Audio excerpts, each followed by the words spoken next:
नमस्कार दोस्तों, आप सभी का स्वागत है मेरे YouTube channel the IGA show में। और मैं आज आपके बीच में बहुत ही इंटरेस्टिंग टॉपिक लेके आया हूँ। जो लोग सिंगापुर जाना चाहते हैं या जाना चाह रहे हैं या सिंगापुर से वापस इंडिया आना चाह रहे हैं या उसकी प्लानिंग कर रहे हैं, तो आज हमारे बीच में एक ऐसा गेस्ट है जो 12 साल सिंगापुर में रहे हैं।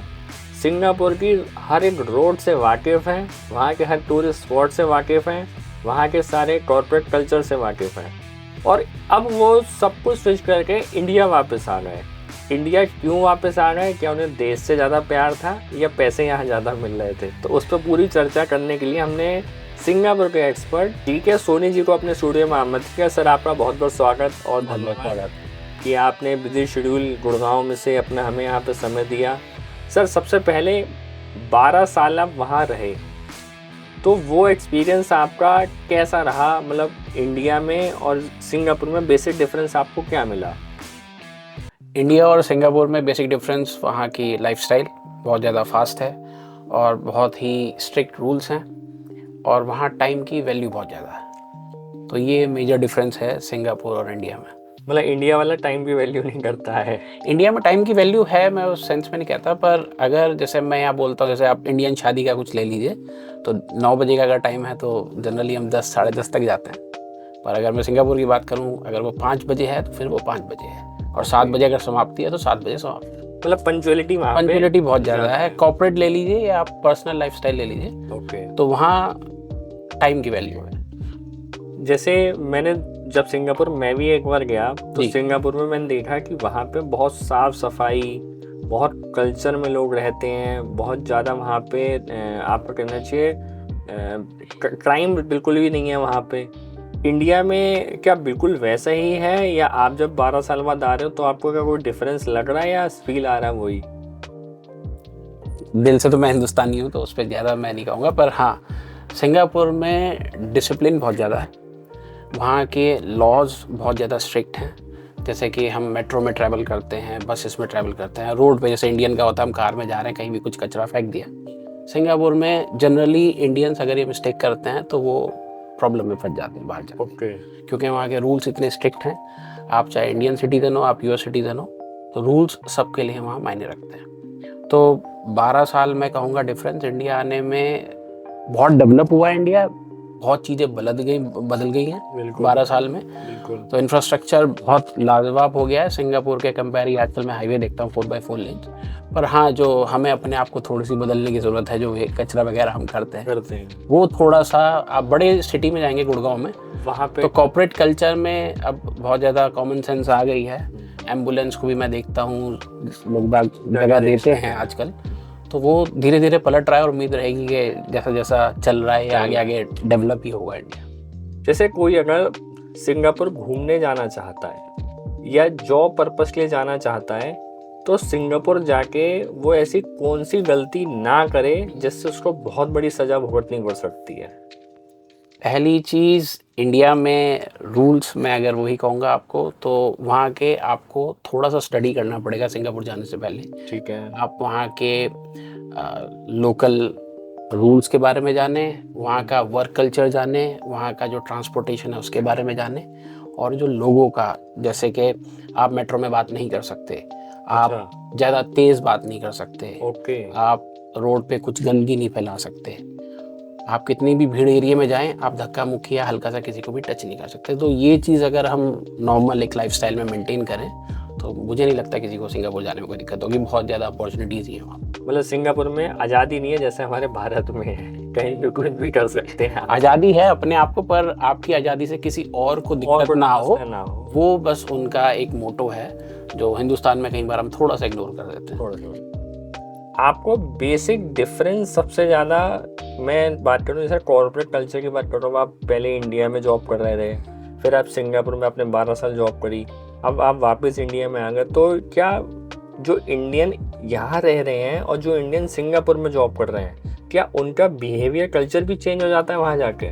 हाँ बिल्कुल, मैं इस बारे में अभी भी मैं थोड़ा थोड़ा एक्सपीरियंस कर रहा हूँ। पहली चीज़, वहाँ पर job is not the priority. Job एक बेसिक नेसेसिटी है जो हर आदमी को अपनी जीविका चलाने के लिए करनी पड़ती है, पर वहाँ वर्क लाइफ बैलेंस बहुत ज़्यादा है। ओके। तो वहाँ कोशिश आदमी ये करता है कि सुबह अगर 9 बजे जाए तो वो 9 से 6 काम करे और 6 के बाद अपनी फैमिली, अपना पर्सनल वर्क करे, ना कि अपना टाइम वेस्ट करे ऑफिस में बैठ के और अपना स्ट्रेच करे और फिर रात में मैं कई बार देखता हूँ गुड़गांव में लोग 10-10 बजे तक बैठे हैं। हाँ, तो वो प्रोडक्टिव नहीं कहूँगा, मैं उसे ये कहूँगा कि जो काम 8 घंटे में पूरा हो सकता है उसे इतना स्ट्रेच नहीं करना चाहिए। तो वो थोड़ा सा डिफरेंस है। लोगों की प्रायोरिटी रहती है कि अगर 6 बजे उन्हें घर जाना है तो वो अच्छे से सुबह से पूरा काम करें और फिर 6 बजे अपनी फैमिली लाइफ एंजॉय करें। तो वो डिसिप्लिन वहाँ बहुत ज़्यादा है। वहाँ सैटरडे संडे लोग बाग काम नहीं करते और कोशिश भी ये करते हैं कि मंडे से फ्राइडे में सारा काम निपटा दिया जाए। निपटा लें जी। जैसे आपकी फैमिली वहाँ पे रही जी, जब आप अपनी पूरी फैमिली वहाँ लेके गए, आपकी वाइफ, आपकी छोटी बेटी वहाँ पे थी, तो क्या जाते समय आपके मन में कोई डर था या कुछ ऐसा था कि हम दूसरी कंट्री जा रहे हैं, वहाँ दिक्कत होगी? और क्या जो बात आपके मन में सोची वहाँ जाके क्या सच में ऐसा फील करा आपने? ऑनेस्टली जवाब दूं तो बाहर जाके सेटअप करना, अपने आप को एस्टेब्लिश करना, ये थोड़ा सा चैलेंजिंग हर जगह ही रहता है। बिल्कुल। विदेश में जाना जहाँ आप फिर से ज़ीरो से स्टार्ट करते हैं, तो वो चैलेंजेस हर किसी के साथ रहते हैं। जैसे कि आपकी नई जॉब में भी होता है, नए बिजनेस में भी होता है, तो वो थोड़ा अंदर डर था। पर धीरे धीरे आप काम करते हैं, रहते हैं, रहन सहन आप वहाँ का देखते हैं। फैमिली के बारे में कहूँ तो बहुत ज़्यादा सेफ कंट्री है। अच्छा। आप वहाँ रात को 2 बजे भी जा सकते हैं, आप वहाँ कैजुअल्स में जा सकते हैं, आपका बच्चा खुद टैक्सी से बैठ के आ सकता है, कोई टेंशन नहीं होगी कि उसके साथ कुछ मिस हैपनिंग होगी। बहुत सेफेस्ट सिटी है, लोग बाग बहुत ज़्यादा हेल्पिंग नेचर में है। अच्छा। तो वो बहुत वहाँ पे मैंने फ़र्क देखा। कोई ऐसा इंसिडेंट आपको उसमें 12 साल में आपको मिला कि वहाँ पे आपको सिक्योरिटी को लेके एक ऐसा फीचर मिला जो आपको इंडिया में शायद अभी है भी नहीं और आगे बहुत जल्दी मिलने की उम्मीद भी नहीं, ऐसा कोई इंसिडेंट हो आपके साथ? सिक्योरिटी में तो नहीं मैं कह सकता, पर जैसे हॉस्पिटल सर्विसेज है वहाँ। अच्छा। हमारे यहाँ हिंदुस्तान में एम्बुलेंस का मतलब है कि बस एम्बुलेंस आके उस बंदे को हॉस्पिटल ले जाएगी। बिल्कुल। अब वो 1 घंटे दूरी पे है एम्बुलेंस से अस्पताल या पास में है। पर जो मैंने वो डिफरेंस देखा, वहाँ मॉल में घूम रहे थे तो वहाँ किसी बंदे को थोड़ी हार्ट की प्रॉब्लम हुई, तो प्रॉपर एम्बुलेंस में 2 doctor, 2 staff with all equipment, stretcher. और मैं इंटरेस्टेड था इसे देखने में कि क्या करते हैं, लेके जाएंगे तो अगर लेके जाना तो 4 बंदे क्यों आ रहे हैं। बिल्कुल सही बात है। पर जब मैंने देखा तो वो डॉक्टर्स उस बंदे को पहले स्टेबल कर रहे थे। जब वो बंदा 15-20 मिनट स्टेबल हो गया, व्हेन दे डिक्लेयर कि हाँ अब ये मूवमेंट के लिए सिक्योर्ड है, तब वो उसे स्टेबल करके हॉस्पिटल लेके गए। तो वो मतलब ह्यूमन लाइफ की बहुत वैल्यू है, ये नहीं कि बस आपने डाला और फिर बीच में कुछ गड़बड़ हो गया। क्योंकि मुझे अच्छे से एक इंसिडेंट याद है। मैं एक बार जब सिंगापुर गया था, मैं बस स्टॉप पे खड़ा था, तो एक लेडी वहाँ पे शायद 60 साल से ज़्यादा वाले, वर्किंग लोग बहुत हैं, लेडी खासतौर से बहुत वर्किंग। तो एक लेडी व्हील चेयर पे आई, वहाँ इलेक्ट्रॉनिक वाली व्हील चेयर चलती हैं, तो उसमें वो आई अपनी गाड़ी से। तो मैं बड़ा सोच में था कि ये लेडी बस में कैसे चढ़ेंगी, क्योंकि रैंप अच्छे खासा हाइट पे होता है, बस का रैंप हाइट पे होता है, चढ़ेंगे कैसे? और वो डबल डेकर वाली जो लंबी 2 बस होती है, वो जुड़ के जब आई वहाँ रेल बस स्टॉप पे, तो मैंने अपनी बस छोड़ दी। मैं पहले देखना चाह रहा था ये होगा क्या जी। तो मैंने देख के मैं बिल्कुल शॉक हो गया कि ह्यूमन लाइफ में कितनी वैल्यू है। वहाँ मैंने देखा जब ड्राइवर ने बस रोकी, ड्राइवर अपनी सीट से उठा, उसमें कंडक्टर नहीं था कोई, वो अपनी सीट से उठा, उसने पीछे वाला गेट खोला, पहले जनरल पैसेंजर के लिए नहीं खोला, एक गेट खोला, रैंप बाहर निकाला और वो अब उनकी पूरा व्हीकल ऊपर चढ़ाया, उनके व्हीकल को लॉक करा, फिर उसने जनरल पब्लिक के लिए खोला। मतलब वो इंसिडेंट से मुझे लगा कि यहाँ पे ह्यूमन लाइफ की वैल्यू कितनी है। और हमारे इंडिया में एक के ऊपर एक चढ़ के शायद लोग अपनी सीट पहले घेरेंगे और उसकी नहीं घेरेंगे। ऐसा इंसिडेंट मैंने उस समय अपनी आंखों से देखा। तो इसी में मैं एक चीज़ ऐड ऑन करना चाहूँगा। एक तो ह्यूमैनिटी हो गई यहाँ पर, दूसरा पब्लिक ट्रांसपोर्ट को वर्ल्ड क्लास बनाना, कि आपको अपने पर्सनल व्हीकल पे कुछ ज़्यादा लिखना, हिसाब किताब या कुछ बहुत बड़ी बड़ी गाड़ियाँ नहीं चाहिए, नौकर चाकर नहीं चाहिए। तो पहली चीज़ कन्वीनियंस। अब आपने कहा इलेक्ट्रॉनिक व्हील चेयर, तो वहाँ का जो इंफ्रास्ट्रक्चर रोड है व्हील चेयर के लिए प्रॉपर फुटपाथ्स हैं, बड़े बड़े कनेक्टेड बसेज हैं जिस फुटपाथ से आप ट्रांसफ़र हो सके। और फिर ट्रांसपोर्टेशन अगर इतना वर्ल्ड क्लास है, हॉस्पिटलिटी वहाँ पर है, तो इसलिए वो नंबर 1 के लाया जाता है जी। ये बिल्कुल फेवर। एक मैंने सर किस्सा वहां पे कभी और सुना था कि एक ब्रिज वहां पे कभी कुछ बना था, उस पर कुछ फॉल्ट हुआ था तो जी। ब्रिज डिमोलिश कर दिया गया था, वो किस्सा क्या था? आ, ये 12 साल से पहले इंसिडेंट हुआ था जब मैं गया था, पर अभी रिसेंटली लगभग 5 साल पहले भी ऐसा इंसिडेंट हुआ कि एक फ्लाईओवर बन रहा था। ठीक है। और वहाँ पे लेबर जनरली इंडिया और बांग्लादेश की रहती है। तो उसमें जब वो ब्रिज को कनेक्ट कर रहे थे, वो एक पिलर नीचे गिर गया जिसमें मेरे ख्याल से 10 लेबर इंजर्ड हुई, उसमें से एक बंदा मर गया। अच्छा। तो अपने यहाँ तो ब्रिज बना और गिरा, उसकी इन्वेस्टिगेशन कई साल चलती है, पर वहाँ वो ब्रिज लगभग 8 महीने हॉल्ट रहा।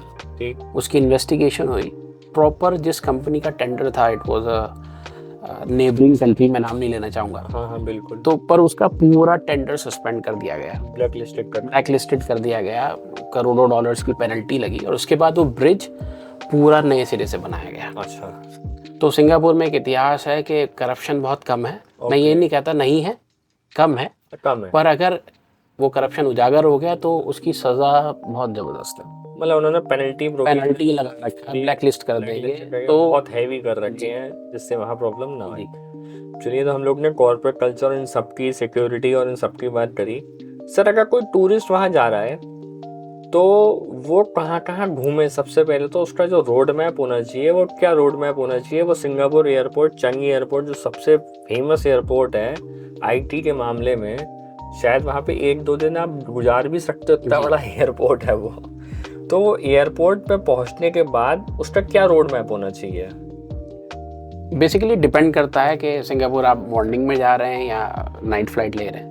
जनरली पहला पैसेंजर का यही रहता है कि होटल से निकले और फिर होटल जाए और उसके बाद वो अपनी प्लानिंग करें। बिल्कुल। पर जनरली डिपेंड करता है। बेसिकली इंडियन जो होते हैं वो वेजिटेरियन ज़्यादा रहते हैं, तो वो लिटिल इंडिया रुकना ज़्यादा प्रेफर्ड करते हैं। ओके। और लिटिल इंडिया में बहुत सारे वेजिटेरियन ऑप्शंस 80% मिलते हैं। लिटिल इंडिया एक जगह है? लिटिल इंडिया एक जगह है, जैसे कि मैं बोलूँ कहीं भी दिल्ली में कनॉट प्लेस हो गया है, तो इस तरह लिटिल इंडिया एक एरिया है।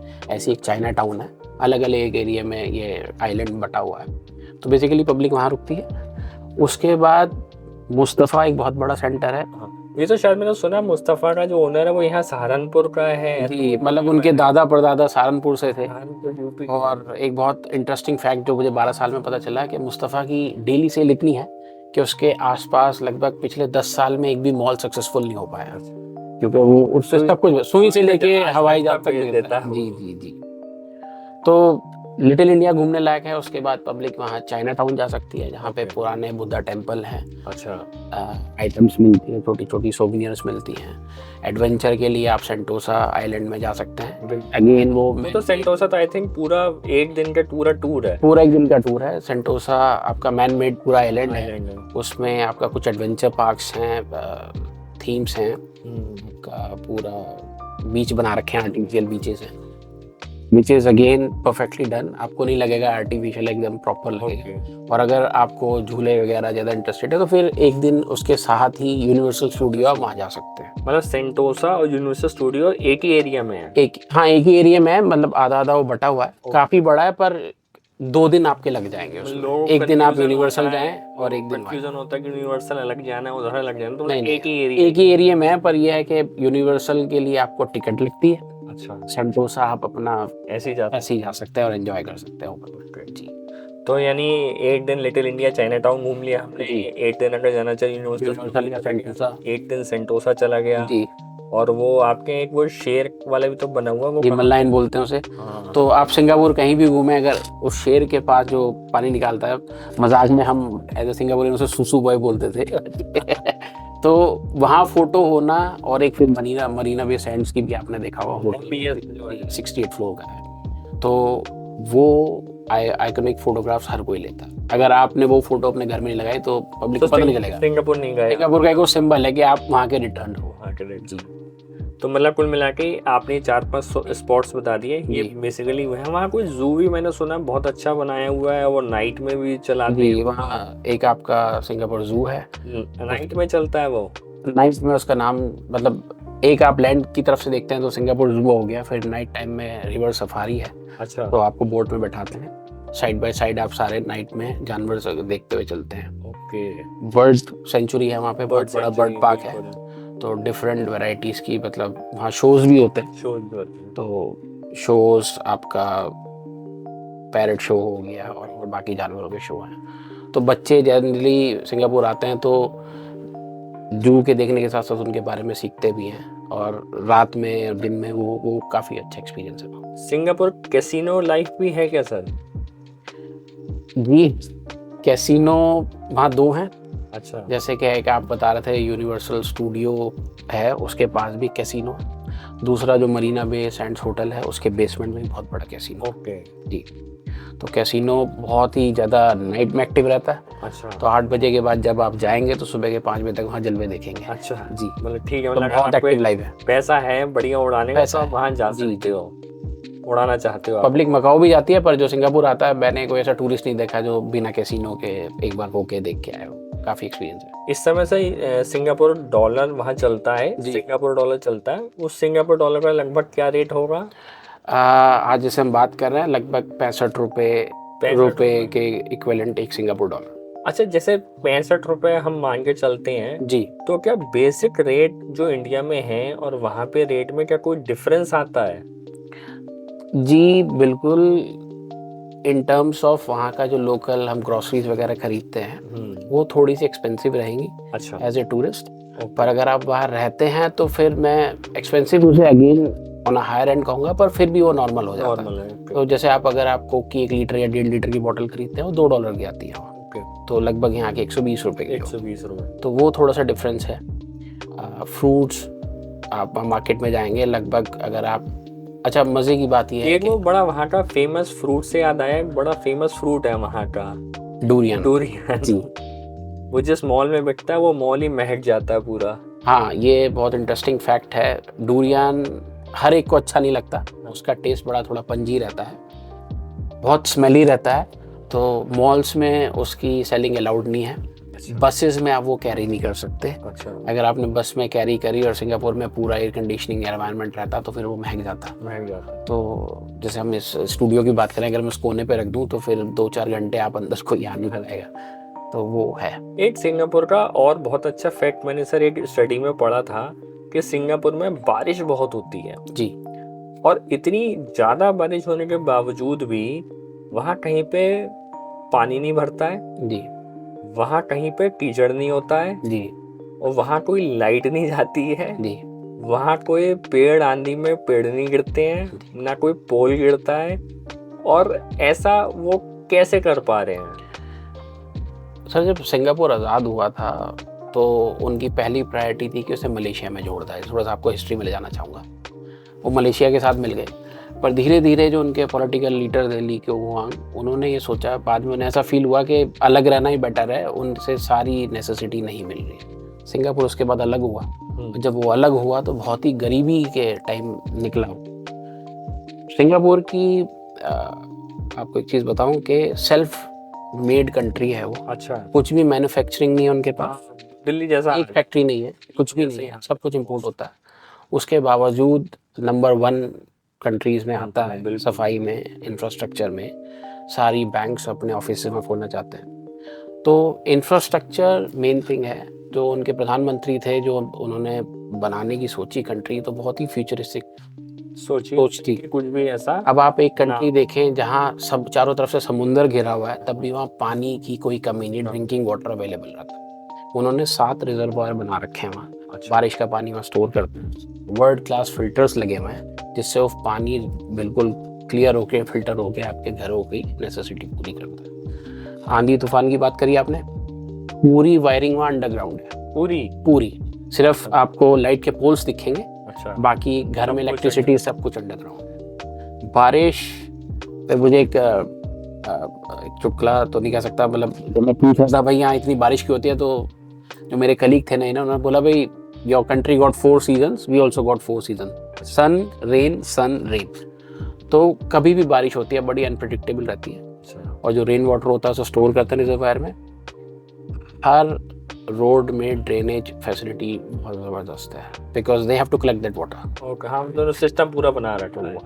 हमारे यहाँ तो सब नाली में ही बह जाता है। नाली में बह जाता है, रोड भी बह जाती है, तो वहाँ रोड भी बह जाती है।